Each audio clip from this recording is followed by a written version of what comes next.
एक बार की बात है। एक शहर में एक परिवार रहता था जिसमें एक लड़का और उसके माँ बाप थे। वो बहुत अमीर तो नहीं थे, लेकिन उनमें प्यार बहुत था। कुछ दिनों के बाद उस लड़के की शादी हो गई। उसकी शादी सलोनी नाम की लड़की से हो गई। वह बहुत लालची थी।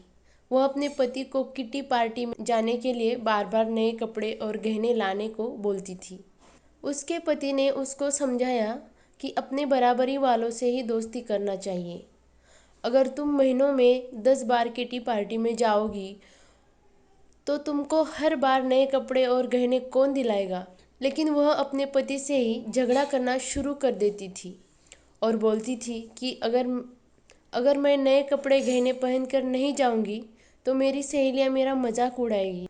तुम ज़्यादा कमाने की तो सोचते नहीं, बल्कि मुझे ही रोकते रहते हो। इसके बाद वह अपनी सास के पास गई और बोली, माँ जी, आप मुझे अपने गहने दे दीजिए, मुझे किटी पार्टी में पहन कर जाना है। उसकी सास हैरान होकर बोली, हमारे समय में बहू अपनी सास को गहने रखने के लिए देती थी, लेकिन तू मुझसे ही गहने मांग रही है।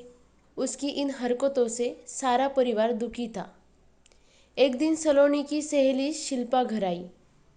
उसने सलोनी की सास से सलोनी के बारे में पूछा। उन्होंने बताया कि सलोनी पार्टी में गई है। शिल्पा ने सलोनी की सास से पूछा, आप इतनी दुखी क्यों दिख रही है। तब उनने सारी बात बताई कि सलोनी किस तरह बार बार नए गहने और कपड़े की डिमांड करती है। सारे पैसे इन पर ही खर्च कर देती है। वह शिल्पा से पूछती है कि ज़्यादा ज़रूरी क्या है, रोटी या दिखावा। शिल्पा ने कहा कि ज़रूरी तो रोटी ही है, लेकिन सलोनी को यह बात समझानी होगी। सलोनी की सास ने पूछा, वह कैसे। इसके बाद शिल्पा ने कहा, देखते जाइए।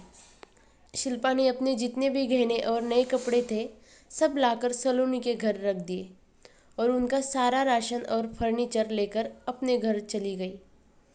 जब सलोनी घर आई तो अपने अलमारी में नए गहने और कपड़े देखकर बहुत खुश हुई। इसके बाद वह अपनी सास से बोली, यह किसके है। तो उसकी सास बोली, यह सब तेरे हैं, तुझको अब जितना बदल कर पहनना है पहन ले। सलोनी उनमें उनमें से नए कपड़े और गहने पहनकर घूमने लगी।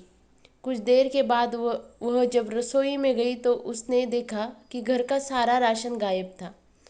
राशन के डिब्बों में गहने थे।